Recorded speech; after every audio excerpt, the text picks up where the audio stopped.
यावत् तस्यन्ति गिरयः सरिस्तश्च महितले तावद् रामायणकथा लोकेषु प्रचेषति. This is the promise Chaturmukha Brahma makes to Adikavi Valmiki as soon as he is done writing Ramayana. What does it mean? It means that as long as mountains live on earth, as long as rivers flow on earth, Ramayana will stay relevant and will be cherished by the people of the planet. Now, Chaturmukha Brahma has kept his promise so far because Ramanama and his story is a household name and story at every Sanatana house.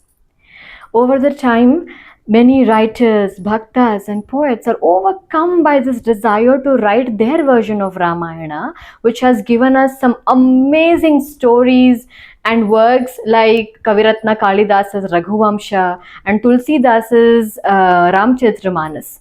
This, however, also has led to a confusion on which of these instances are actually part of Valmiki's Ramayana and which aren't, and how exactly do they occur in Valmiki's Ramayana. So this video is an attempt to give an understanding into this conundrum. The first instances let's take is of Ahilya turning into a stone. The popular story is that Rishi Gautama sees Ahilya, his wife, cheating on him with Indra, and he gets very angry and curses her to become stone. Whereas in Valmiki Ramayana, Ahilya doesn't become a stone. She is not cursed to become a stone. The curse is for her to become invisible and only live on air and starve on food. She will be relieved of this curse as soon as Rama comes, and she is to keep on meditating on Ramanama. So, in Valmiki's Ramayana, Ahilya doesn't turn into stone. It is in Kaviratna Kalidasa's Raghuvamsha that Kalidasa mentions Ahilya becoming a stone for the first time. The second instances let's take is something which is very close to all of our heart, which is Sita and Rama Kalyana. The popular story is of Vishwamitra taking Sri Rama and Lakshmana to Janaka's palace as Sita's Swayamvara is taking place, and we know the rest is history. But in Valmiki's Ramayana, there is no Swayamvara mentioned at all. Vishwamitra takes Sri Rama and Lakshmana to Janaka's palace to show Rama off the bow. And when Janaka asks 5,000 people to carry the bow, Rama is very curious. And Janaka expresses his desire to give his daughter in marriage to anybody who is able to lift the bow and tie the thread. And that's when Rama attempts to lift the bow and tie the thread, and the bow breaks. So it doesn't happen during the Swayamvara, it happens during a meet with Janaka. Now the third instance is of a Maya Shurpanakha. We also know this very popular story where Shurpanakha tries to seduce Rama and Lakshmana into marrying her.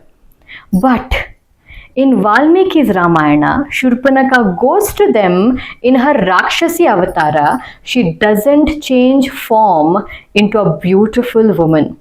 Her becoming into a beautiful woman takes mention in some of the folk versions of Ramayana, because in the folk culture, the belief is that Rakshasas and Rakshasis have the power to change forms, and that beliefs is what take mention in the Ramayana. So in Valmiki's version, Shurpanakha goes as a Rakshasi to Rama and Lakshmana. The fourth one, which is also one of the most controversial part of Ramayana, is Lakshmana Rekha. In Valmiki's Ramayana, Lakshmana Rekha doesn't exist. Lakshmana does not draw the Rekha around the hut before he leaves Sita to go help his brother.